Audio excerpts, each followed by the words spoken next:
El Seminario de Migración, Desigualdad y Políticas Públicas presenta Destino México, Migraciones y Movilidades. Con Claudia Masferrer. Bienvenidas y bienvenidos a Destino México, Migraciones y Movilidades, un podcast creado desde el Colegio de México para platicar sobre México como país de destino. Y hoy estoy muy contenta de poder platicar con Alejandra Díaz de León.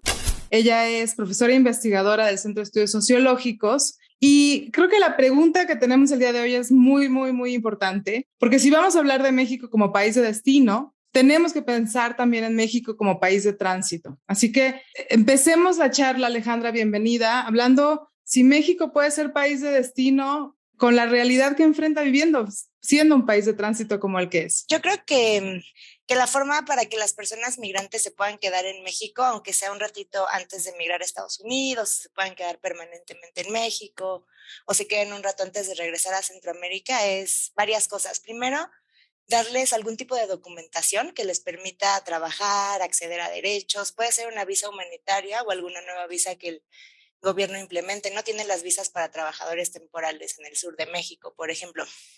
Algo así. Eso les permitiría moverse a lo largo de la República, que creo que es muy útil para las personas migrantes, porque muchas, por ejemplo, varias que conozco se quieren quedar un ratito, pero en Monterrey. Entonces es súper difícil llegar a Monterrey para ellas porque tienen que cruzar sin papeles. En el sur no ganan mucho, en el centro sienten que no. Podrían emprender si tuvieran papeles y, bueno, acceso a programas, ¿no? Que quería hablar de eso después.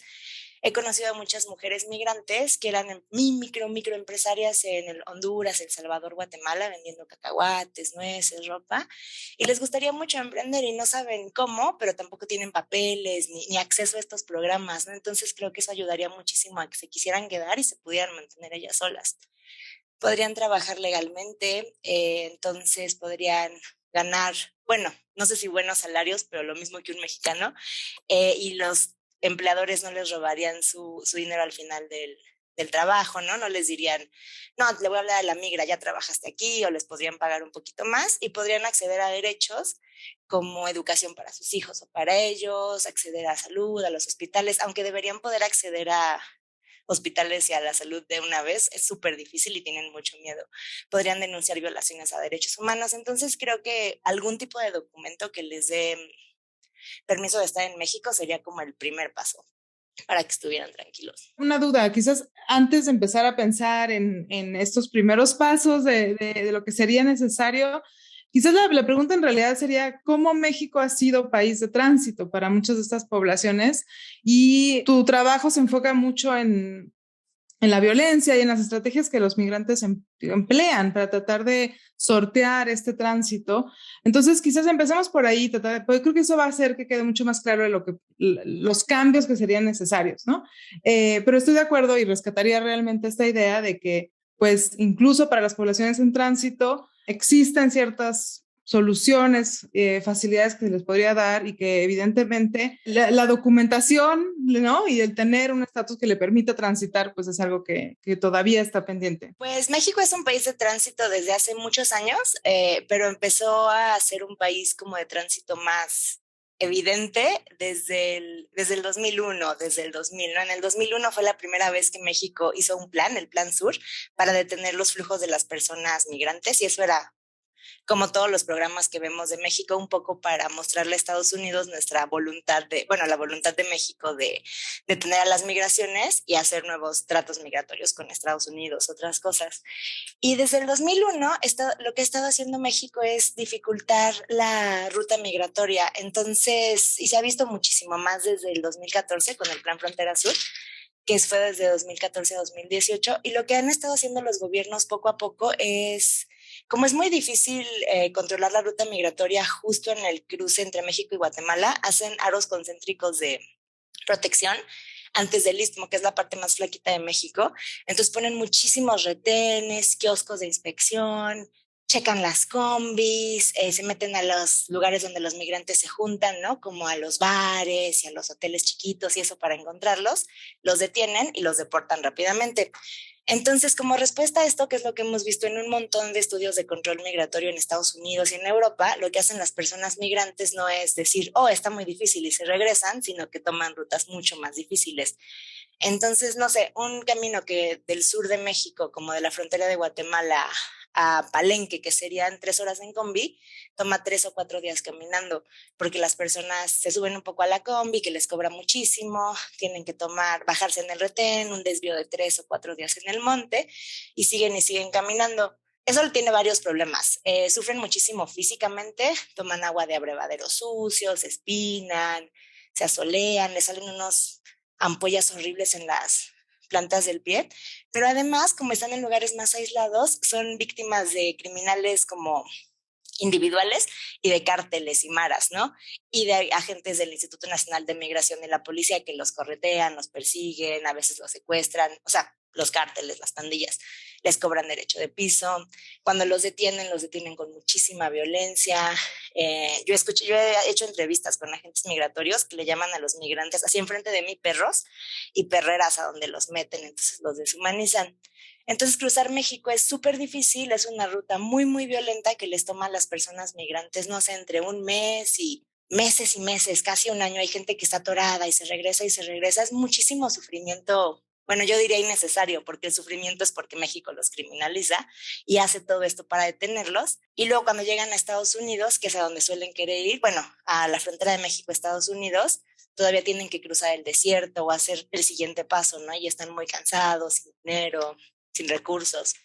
Entonces sí, yo diría que México cada vez ha sido más difícil cruzar México para las personas migrantes, y todo lo que han hecho las administraciones, la siguiente administración lo empeora, ¿no? O pone más y más cosas. Para dificultarlo ahora tenemos a la Guardia Nacional, por ejemplo, ¿no? Que hace sus barricadas enormes, esas cosas. ¿Caracterizarías justo este destino, este tránsito como algo peligroso, como algo costoso, que ha sido criminalizado, ¿no? Que ha sido enfrentado también con las fuerzas policíacas, ¿no? Y ahí creo que surge una duda para muchos y algo que también hemos platicado aquí en esta idea de que, bueno, pues si no va a ser México un destino para estas poblaciones, pues quizás, digamos, siendo un poco extremos, pues entonces, digamos, la responsabilidad no es de México, ¿no? Podría haber personas que piensan así. ¿Tú qué les contestarías? ¿Responsabilidad de qué? ¿De protegerlos? Bueno, esa es la respuesta, ¿no? En realidad la protección tendría que existir para todos. Yo lo que diría, que no es muy radical en círculos migratorios, pero la gente se escandaliza mucho, y creo que es importante resaltarlo cuando hablamos con gente que no sabe tanto, es que lo que está causando el sufrimiento de las personas migrantes es la política migratoria de México. Si la gente pudiera tomar un vuelo de Honduras a Monterrey o a Tijuana o lo que fuera, o pudieran cruzar a México y tomar una combi con permiso, no tendrían que estarse escondiendo, caminando en el monte, huyendo de los carteles, pagando derecho de piso, sufriendo secuestros y asesinatos. No, o sea, lo que creo que es importante establecer es que México, con sus políticas, está causando las condiciones para que la ruta sea difícil y violenta. Y esto es algo que hemos visto desde los 90 en Estados Unidos, sobre todo, luego en Europa y en México, que son políticas de disuasión. Y lo que quieren decir las políticas de disuasión es que, y Estados Unidos es mucho más explícito, ¿no? México todavía usa discurso de derechos humanos, es que quieren alzar tanto el costo físico, pero también económico y emocional de cruzar sin papeles, que las personas migrantes se asusten en sus casas y digan, no voy a cruzar porque se mueren en el desierto y el tren es terrible. Y lo que hemos visto una y otra vez los académicos que estamos en el campo es que no pasa. La gente dice, está súper difícil, pero está bien fea mi vida aquí, prefiero intentarlo, ¿no? E incluso hay campañas que hace Estados Unidos, en Centroamérica, así de si no hubiera cruzado, mi hijo seguiría vivo, y no les importa, ¿las ven? Y los cálculos son diferentes, no es, o sea, es un cálculo de morirme en Centroamérica o pasarla súper mal contra tal vez lograrlo. Entonces no disuaden, pero los gobiernos siguen teniendo esta idea de que al alzar los costos la gente va a dejar de cruzar. Entonces, nada más para concluir, las políticas de México son las que causan esta violencia. Entonces, lo que podría hacer México es no criminalizar la migración y no intentar detenerlos de estas formas tan violentas. Nosotros aquí en este espacio queremos tratar de pensar cómo podría ser México un país más acogedor para las poblaciones migrantes en movilidad. Y ahí quizás la pregunta es doble, ¿no? ¿Cómo puede ser más acogedor en el tránsito, en el cruce? Pues como tú dices, bueno, asegurando la protección de estas poblaciones. Pero ¿qué se necesitaría para que a más largo plazo entonces estas poblaciones puedan considerar asentarse en México, ¿no?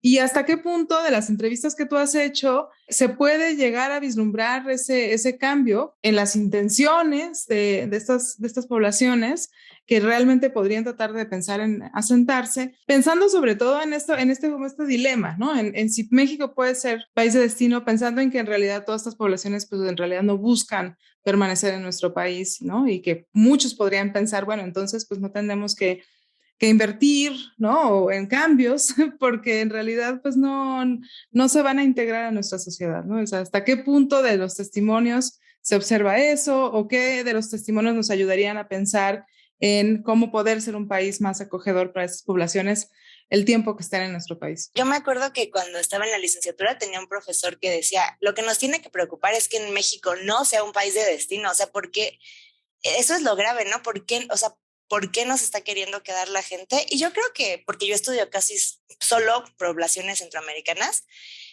una cosa es que sienten que los sueldos son muy bajos, entonces, sobre todo en el sur y centro de México, mucha gente que migra o huye de la violencia o de la crisis climática o cualquier cosa, pero quieren mandarle dinero a sus familias casi siempre o ahorrar y mandar por ellas y han intentado trabajar en el sur de México, en San Luis Potosí, en Apizaco y como que no les alcanza para sobrevivir, pero no les alcanza para mandar dinero de vuelta y esas presiones se vuelven como muy importantes. Entonces he conocido a gente que lleva, no sé, mucho tiempo en Apizaco, bueno, 2 o 3 años que consiguieron su trabajito de velador en la planta de Coca-Cola o lo que sea, y están bien, tienen sus novias y todo, pero no les alcanza para ayudarle a la hija para la quinceañera o al hijo para comprarse el coche o para sacarlos de la escuela y como que la presión económica los hace intentar ir a Estados Unidos. Algunos sí se quedan en Monterrey. Monterrey parece ser un buen destino para las personas migrantes. Se jalan entre ellos, consiguen trabajo y luego ahorran y se van a Estados Unidos. Pero bueno, eso quiere decir que están contentos un rato en Monterrey, ¿no? Y cuando les hacemos las entrevistas de entrada a los albergues, mucha gente, bueno, no mucha, pero no sé, un cuarto de la gente dice que quieren ir a Monterrey. Entonces Monterrey está haciendo algo bien. Otra cosa es que sí se sienten muy criminalizados. Acabo de hacer una investigación en donde le pregunto a las personas migrantes qué opinan de la detención migratoria cuando han estado, y muchos me dicen, es que soy un ilegal, estoy rompiendo la ley, yo sé que el país no me quiere aquí, es el derecho del país detenerme y expulsarme. Entonces, como que todo esto que te digo que México hace de los retenes y eso, criminaliza a los migrantes porque nosotros lo vemos y decimos, hicieron algo malo y por eso, bueno, yo no, pues, pero la gente, hicieron algo malo y por eso los detuvieron, pero las personas migrantes a veces también sienten que están como ilegales y criminales en México, aunque entrar sin papeles es una ofensa administrativa, y por eso sienten que no se pueden quedar también, ¿no? Entonces creo que la señal que da México al corretearlos, perseguirlos, detenerlos, y eso es una señal de poco hospitalaria, me parece. Entonces, creo que, por ejemplo, una cosa que México podría hacer es quitar los controles de movilidad con fines de detención y quitar la detención migratoria, y eso dejaría de como igualar migración indocumentada con crimen, porque y ya no llegaría esa señal. Hablemos de la detención. Un poco, creo que me interesa que todos tengamos claro lo que ocurre en esa detención, ¿no? Cuánto tiempo dura, cómo se da, dónde se da, y pensando que sí, ¿no? O sea, quizás México no podría ser un país acogedor con procesos de detención y deportación desde México tan fuertes. Desde 1947 tenemos detención migratoria en México y era para atrapar a las personas que estaban en el eje del Axis en la Guerra Mundial, en la Segunda Guerra Mundial. Bueno, ya se ha ido cambiando y todo, y ahora desde el 2008 la migración indocumentada no es considerada un crimen por la reforma a la Ley General de Población. Entonces tenemos estaciones migratorias, más o menos un poco más de 60 centros de detención a lo largo de todo México, pero sobre todo en la ruta migratoria en el sur y el centro. Y hay 32 estaciones migratorias que son como las súper grandes, como siglo XXI. Bueno, son las más grandes donde la gente se puede quedar hasta 60 días. La más grande le caben 960 personas, la del siglo XXI, pero en realidad hay muchísimas más si las asignan y todo. Y la más chica le caben creo que 20. Y luego hay espacios provisionales A, donde la gente está menos de 48 horas supuestamente, aunque a veces los dejan más, y B, donde están hasta 7 días, ¿no? Entonces es donde te ponen antes de llevarte a la gran estación. Y lo que me parece que señala la criminalización de migrantes de las estaciones migratorias es que parecen cárceles, es súper difícil entrar, la sociedad civil no puede entrar, tienen vallas, tienen rejas, tienen como alambre, ¿no? Las personas migrantes están bastante hacinadas, tienen mucho calor, mucha sed, se quejan mucho del olor de los baños que están dentro de las celdas. Entonces a veces se tapan y es terrible, no les dan de comer bien y se quejan mucho de cómo los tratan los guardias, ¿no? Les dicen por ilegal, no te mereces estar aquí, lo que sea. Entonces, así es. En general, México deporta a casi todas las personas que detiene, que es interesante porque Estados Unidos se tarda muchísimo, Australia los tiene 1000 años, en Inglaterra también se tardan un montón, y México es muy eficiente deportando a las personas migrantes. Se tardan máximo 15 días, a menos que estén pidiendo asilo, o bueno, esto lo dice la sociedad civil cuando entran, o que se hayan quejado de una violación a derechos humanos y como que los castigan, dejándolos ahí más tiempo. Entonces esa es la detención. Se ve y se siente como una cárcel. Y yo he dado conferencias con el público en general y a veces la gente me pregunta, pero ¿por qué los meten a la cárcel si no cometen crímenes, ¿no? Entonces, aunque México utiliza como estos términos eufemísticos como presentación en vez de detención y alojamiento en vez de cuando los registran, ¿no? Y los países dicen que la detención es importante porque tienes que tener a la gente junta en algún lado antes de deportarla, pero hay un montón de países, bueno, no, hay algunos países donde eso no existe. Por ejemplo, en Argentina manejaban muy bien su migración hasta el 2016, que hicieron su primer centro de detención, que me parece como tarde. Nada más para decir que no es la única forma, ¿no? Me encanta que traigas el caso de Argentina y otros porque creo que justo, ¿no? Hay que tratar de pensar otras formas, ¿no? Y ahí, o sea, justo lo que queremos es tratar de pensar otras formas de ser país de destino, país de tránsito, otras formas de controlar las fronteras, ¿no? De manejar estos flujos, no necesariamente pensando en que este tránsito se va a dar quizás de manera desordenada, quizás justo, digamos, si queremos que sea de una manera ordenada, segura y regular, tienen que existir ciertos mecanismos también de vigilancia, vamos a decir, ¿no? Pero la pregunta es cómo se puede dar este tránsito seguro, regular, ordenado, si va a haber estaciones, albergues que también a lo largo del trayecto pues puedan apoyar a las personas migrantes que no necesariamente buscan permanecer, ¿no? Por ejemplo, una de las sugerencias del IMUMI es que las estaciones migratorias se vuelvan albergues de puertas abiertas, entonces que la gente se registre al entrar y todo, pero pues que se puedan ir cuando quieran, ¿no? Y sigan avanzando. Creo que me parece una solución muy bonita, me parece. Y sí, creo que es importante mencionar de otros países que lo hacen diferente, porque siento que luego nos casamos con la idea de no, así tiene que ser, ni modo, y entonces hay que dar como otras soluciones. Por ejemplo, en 2021 el gobierno de México decidió que por el interés superior de la infancia ya no iba a mandar a menores y a familias a centros de detención. Entonces ahora lo que hace es que les busca espacio en el DIF o los manda a albergues. Y tiene sus problemas eso, porque no le pagan a los albergues y los albergues no tienen mucho espacio. Pero bueno, hay alternativas a la detención que el gobierno mismo está implementando, entonces podemos ver que se puede ser mucho más humano.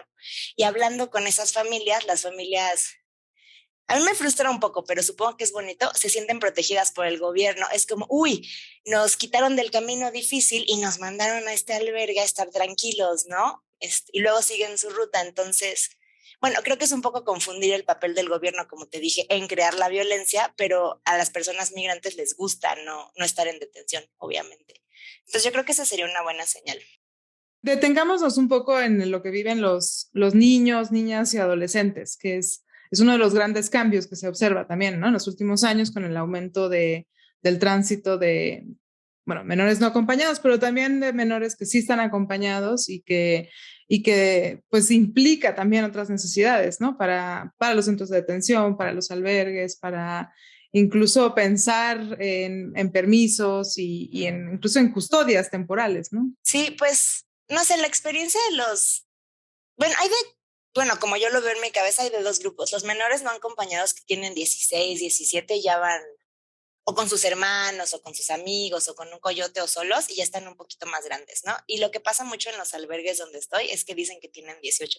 Se ven chiquitititos, pero se nota, o sea, dicen que tienen 18, y lo que están haciendo es que quieren llegar a Estados Unidos casi todos a pedir asilo porque hay un rumor, y a veces es cierto, es muy inconsistente ahora Estados Unidos, ¿no? De que es más fácil para ellos pedir asilo y no los van a regresar. Y para ellos la ruta es igual de difícil que para los adultos. Si no van con un coyote caro, ¿no? O sea, si yo me los encuentro en las casas del migrante, es que van con un coyote muy barato solos. Es difícil, sufren muchísimo al subirse al tren. Ahora que estaba haciendo trabajo de campo en junio el año pasado, un par de muchachos estaban dormidos en el tren, se sobresaltaron al despertarse y se murieron, por ejemplo. Esos son unos. Les interesa pedir asilo en Estados Unidos y casi siempre saben el nombre de un familiar al que van a decirle cuando estén en Estados Unidos que los recoja. Y las familias siento que son más complicadas. Cuando empezaba a hacer trabajo de campo en 2015, las familias iban sin niños o iban con un coyote o así, y ahora están llegando muchas más familias solas que no pagaron coyote y con niños bien chiquitos. Y creo que lo que pasa es que muchas están huyendo de los efectos de la crisis climática y entonces tienen que huir como familia porque ya no hay terreno, el huracán les estropeó todo, o sea, como que, o de la violencia, ¿no? Hubo una amenaza al padre o a la madre y decidieron que era lo suficientemente creíble que se tenían que ir todos.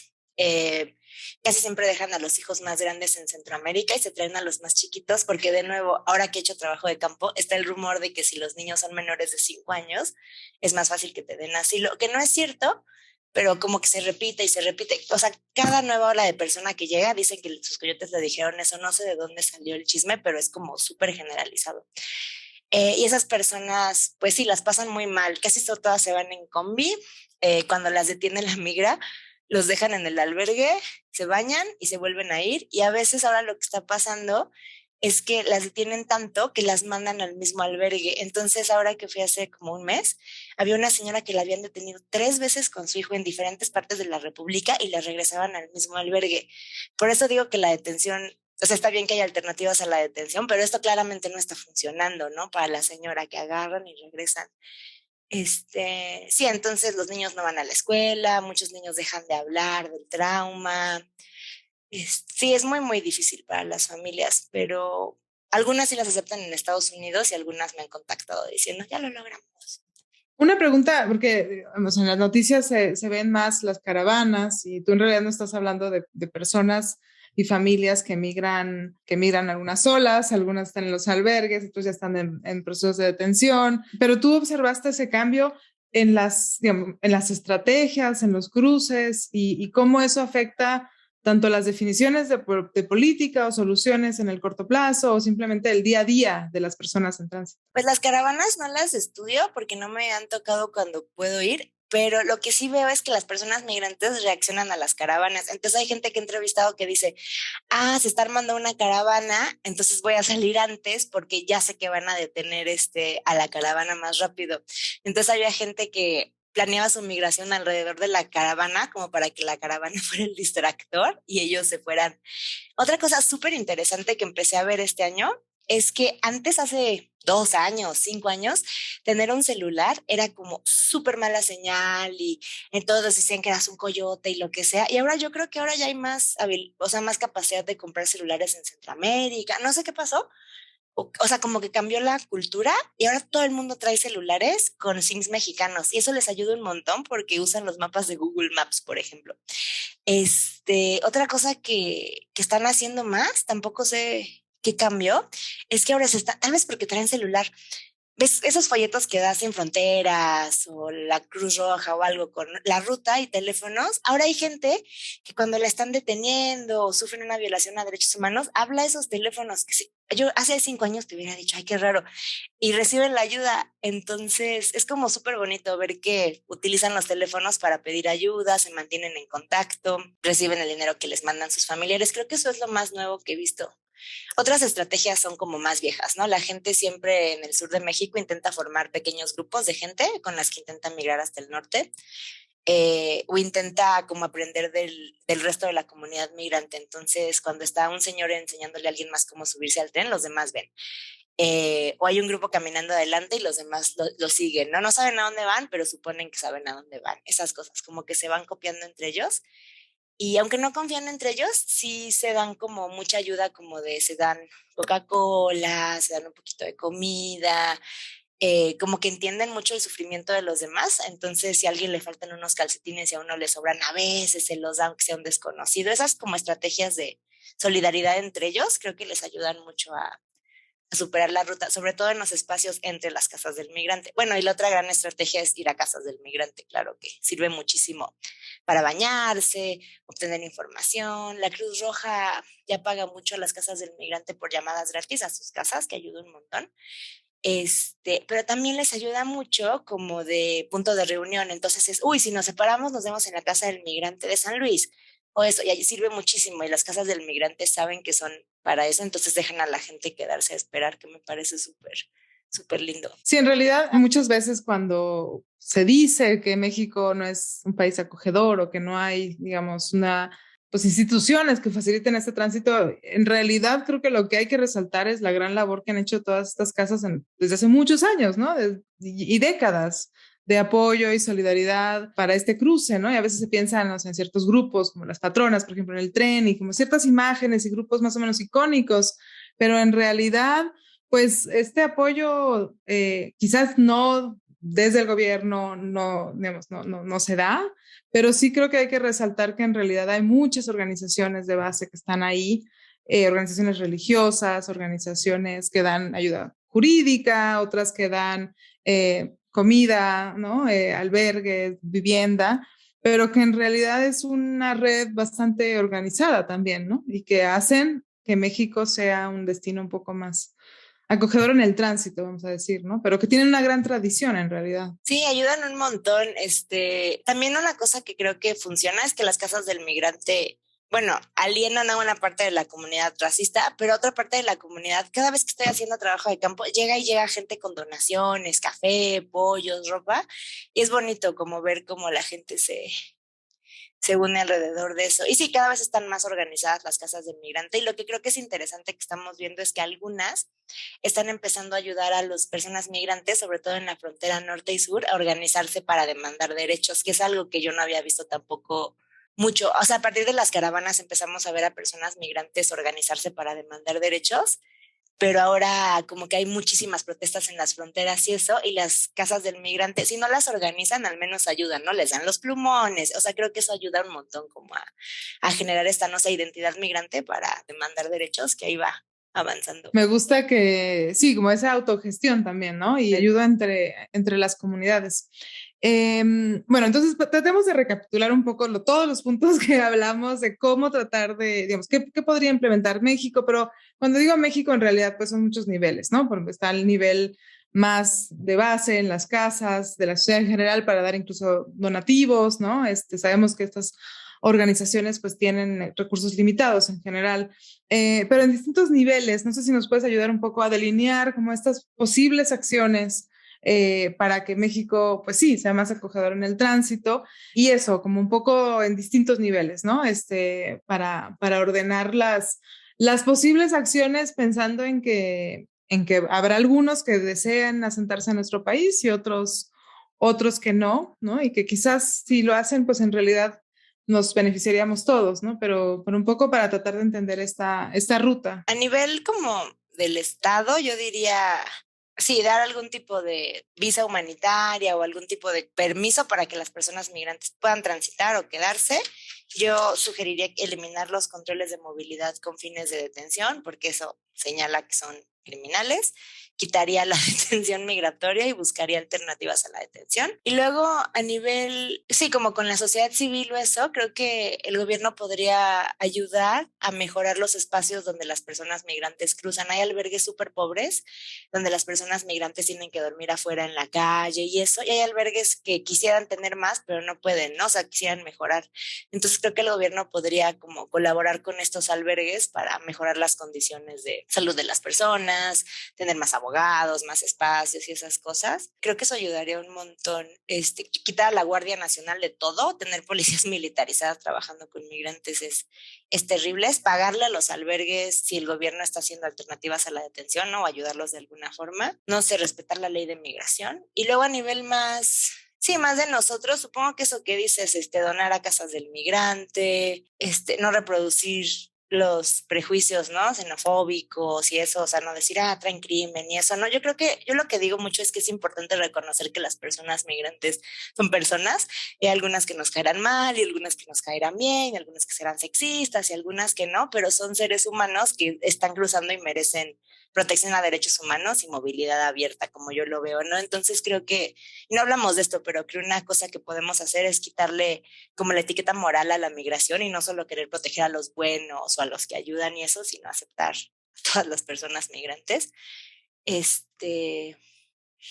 sí, y desde la academia y eso, yo creo que es importante eso, resaltar que queremos que se queden las personas migrantes, los grandes beneficios que hay de que haya personas migrantes y resaltar que la violencia que sufren es consecuencia de una política pública hecha muy a propósito y que por eso se puede cambiar. Pues muchísimas gracias, Alejandra. Me encanta poder discutir la migración en tránsito y esta idea de México como país de destino, porque creo que es un falso dilema, ¿no? Que muchas veces se piensa que no puede ser México un país de destino para estas poblaciones. Así que, pues muchas gracias de nuevo y gracias a todos por acompañarnos en Destino México. Los esperamos en un siguiente episodio. Esto fue una producción de la Coordinación de Educación Digital del Colegio de México.